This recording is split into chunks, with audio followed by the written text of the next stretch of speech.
क्या आप एक ही चीज को बार बार देख सकते हो? बहुत से लोगों का जवाब इस पे होगा कि नहीं, लेकिन फिर भी हम सीक्वल्स की डिमांड करते हैं और जब ज्यादातर सीक्वल्स आते हैं तो हमें पता ही होता है कि पिछले वाले से कुछ सिमिलर ही देखने मिलेगा। इनफैक्ट बहुत कम बार ऐसा होता है कि सीक्वल के नाम पे कुछ नया देखने के लिए मिले। तो कॉमेडी की इसी पुरानी दाल में एक नया तड़का लगाने के मकसद से ही बनाई गई है कपिल शर्मा की किस किस को प्यार करूं पार्ट 2। तो अब इस नए तड़के से क्या दाल का स्वाद बदला है या फिर पिछली वाली का भी मजा खराब हो गया है, वो जानने के लिए आपको अपने 2.5 घंटे लगाने हैं या नहीं, उससे बेहतर है कि आप कुछ मिनट की वीडियो देख लो। तो बॉलीवुड में भले ही कॉमेडी का अकाल पड़ा हो, लेकिन टीवी और ओटीटी पर अगर किसी ने कॉमेडी को जिंदा रखा है तो वो नाम है कपिल शर्मा। और जब उन्होंने बॉलीवुड में अपना डेब्यू भी किया था इसी मूवी के पार्ट 1 से, तो वो एक लार्जर सेक्शन ऑफ ऑडियंस को काफी पसंद भी आया था। शायद उन लोगों को जो 4 शादियां करना चाहते हैं कि हाँ 4 शादी करके चारों को कैसे मैनेज करना है, तो कुछ उस टाइप का कॉन्सेप्ट था जो लाइट हार्टेड था, फन था और उसमें लास्ट में एक मैसेज भी था। अब दोबारा से उसी फॉर्मूला को रिपीट किया गया है, बस इस बार 4 शादियां तो हैं लेकिन 4 अलग अलग धर्मों में, और इन 4 शादियों के चक्कर में फिर से फंसे हुए हैं कपिल शर्मा। तो इस बार ये जो रिलीजन का तड़का लगाया है, इसमें क्या केओस मचता है, क्या भसड़ मचती है और क्या वो दोबारा से लास्ट आ पाते हैं, जिसकी वजह से इसके पहले पार्ट को लोगों ने एंजॉय किया था। तो बेसिकली जो स्टोरी लाइन है वो समवॉट इसके फर्स्ट पार्ट से ही सिमिलर है, लेकिन यहाँ पर जो शादियां हैं वो उतनी ज्यादा प्लॉजिबल नहीं लगती, उतनी ज्यादा बिलीवेबल नहीं लगती जितनी इसके फर्स्ट पार्ट में फिर भी लगी थी। पर फिर भी फिल्म का फर्स्ट हाफ एंगेजिंग फील होता है कि ये शादियां कैसे हुई, इनको आगे कपिल शर्मा का कैरेक्टर कैसे मैनेज करेगा, और एंड दो प्रिडिक्टेबल रहता है, लेकिन वो जो एक केओस फर्स्ट पार्ट में था वो यहाँ पे उतना बिल्ड नहीं हो पाता। आप देखते के साथ समझ जाते हो कि जो फिल्म की राइटिंग है, जो जोक्स लिखे हुए हैं वो उस स्टैंडर्ड के नहीं है, लेकिन फिर भी कपिल शर्मा एंड मनजोत सिंह, क्या कॉमिक टाइमिंग है दोनों की। मतलब वो ऐसे जोक्स को भी लैंड करा पा रहे थे और थिएटर में ऑडियंस एंजॉय कर रही थी। इसके अलावा जो दोनों की केमिस्ट्री थी फिल्म के अंदर वो काफी एंजॉयबल थी। इतनी केमिस्ट्री तो मुझे कपिल की किसी और एक्ट्रेस के साथ भी फील नहीं हुई जो इन दोनों की थी। पर एक चीज जो फील होती है कि कपिल शर्मा वैसे तो एक नेचुरल कॉमेडिक पर्सन है, लेकिन यहाँ पर जो उनके एक्सप्रेशंस हैं वो काफी रिपीटेड फील होते हैं। ऐसा फील ही नहीं होता कि वो उस कैरेक्टर को अच्छे से पकड़ पा रहे हैं, और बहुत बार तो ऐसा फील होता है कि वो अपने शो का ही एक स्किट परफॉर्म कर रहे हैं। But on the other hand वो जब जब भी स्क्रीन पे आ रहे थे तो मुझे पता था कि मैं मूवी इस बंदे की वजह से देख रही हूँ।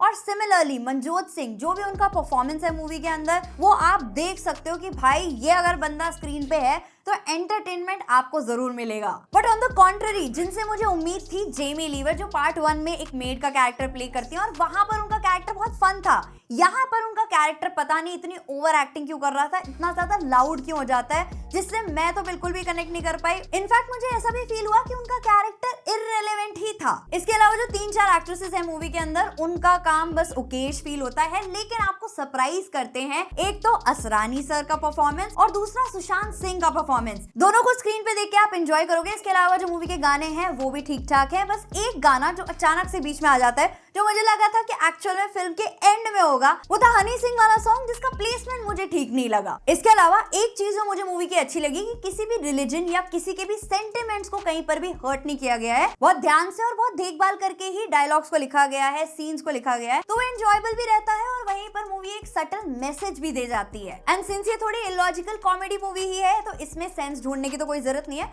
ओवरऑल मुझे फर्स्ट पार्ट से ज्यादा बेटर तो नहीं लगी, पर हाँ जिस हिसाब से कॉमेडी मूवीज आ रही हैं बॉलीवुड के अंदर, जैसे सस्ती मस्ती या फिर बागी 4, तो उसके हिसाब से तो ये काफी ठीक ही थी। तो अगर आपने फर्स्ट पार्ट देखा हुआ है तो आपको कुछ सिमिलर फ्लेवर ही मिलेगा। अगर आपने फर्स्ट पार्ट नहीं देख रखा, सेकंड पार्ट देखना चाहते हो, तो मैं रेकमेंड करूंगी फर्स्ट देख लो, सेकंड आप चाहो तो स्किप भी कर सकते हो, उसके बाद या फिर डिसाइड कर सकते हो कि आपको सेकंड देखना है या नहीं। बाकी अगर कपिल शर्मा के बहुत बड़े फैन हो तो इसको फैमिली के साथ भी देख सकते हो। बस आपको ये डिसाइड करना है कि आपको थिएटर्स में इसके ऑडियंस के साथ मजे लेने हैं या फिर बाद में ओटीटी पर देखना है, क्योंकि जब मैंने थिएटर में देखी तो ऑडियंस एंजॉय कर रही थी और मुझे पर्सनली ऐसा फील हुआ कि इसको या तो मैं स्किप कर सकती थी या फिर कभी ओटीटी पर भी देख सकती थी। और ओटीटी से याद आया, ZEE5 पर एक क्राइम ड्रामा मूवी आई है starring Radhika Apte, Divyendu Sharma and Anurag Kashyap in the lead roles, और जिसकी डायरेक्टर है एक्ट्रेस टिस्का चोपड़ा एंड जिसका टाइटल है साली मोहब्बत। तो 2016 में एक शॉर्ट फिल्म आई थी चटनी के नाम से, और उस 17 मिनट की शॉर्ट फिल्म में जो सस्पेंस था वो आजकल की 2-2.5 घंटे की थ्रिलर्स में भी नहीं होता। अगर आपने नहीं देख रखी तो मेरी तरफ से रिकमेंडेड है, उसको जरूर देखना और मुझे आके बताना कि कैसी लगी। तो इसमें भी उसी का थोड़ा सा मैजिक रिक्रिएट करने की कोशिश की गई है, बट लार्जली जिसकी स्टोरी का स्पॉइलर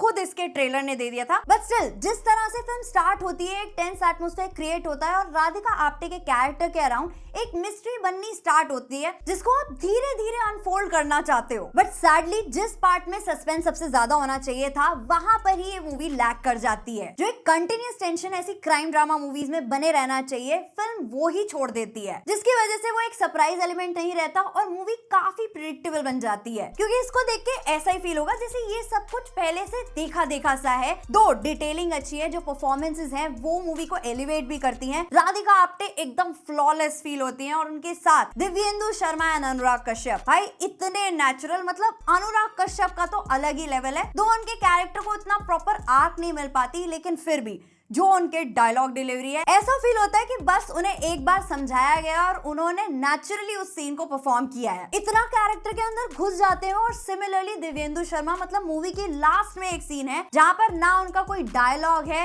ना ही वो कुछ कर रहे हैं, लेकिन सिर्फ अपने एक्सप्रेशन से जो उन्होंने परफॉर्म किया है आउटस्टैंडिंग। एंड दो राधिका आप्टे इस टाइप के रोल्स को नेल करती हैं, पर यहाँ पर अगर उनकी परफॉर्मेंस में कुछ भी कमी फील होती है तो वो सिर्फ उनके कैरेक्टर राइटिंग की वजह से। इसके अलावा मूवी के डायलॉग्स कुछ जगह काफी अच्छे हैं, लेकिन कुछ जगह बस एक बेसिक सी कॉन्वर्सेशन फील होती है, तो वहां पर वो राइटिंग एफर्ट नहीं फील होता। साथ साथ जो फिल्म का क्लाइमैक्स है वो भी थोड़ा मेसी फील होता है। बहुत से ऐसे क्वेश्चंस हैं जिनके आंसर्स ही नहीं मिलते और ना तो वैसा सस्पेंस बन पाता है, ना ही उसका खुलासा इस टाइप का होता है जिससे आपका मुंह खुला का खुला रह जाए। तो अगर आपने क्राइम पेट्रोल और सावधान इंडिया के एपिसोड्स को बैक टू बैक चार्ट नहीं रखा है और इस टाइप की स्टोरीज में इंटरेस्ट रखते हो तो आप इसको देखना ऑप्ट कर सकते हो, क्योंकि एक तो 2.25 घंटे की लेंथ है, दूसरा OTT पर इजीली अवेलेबल है, तीसरा फिल्म में परफॉर्मेंसेस अच्छे हैं। बट हाँ, कुछ एडल्ट सीन्स हैं तो ए रेटेड है मूवी, तो उसी हिसाब से देखने की चॉइस बनाना। और अगर इनमें से कोई मूवी देख चुके हो तो आपकी क्या ओपिनियन है उसके बारे में वो आप कमेंट करके बताना। अगर आपको वीडियो पसंद आई हो तो वीडियो को लाइक कर सकते हो, चैनल को सब्सक्राइब कर सकते हो। मिलते हैं नेक्स्ट वीडियो में, तब तक के लिए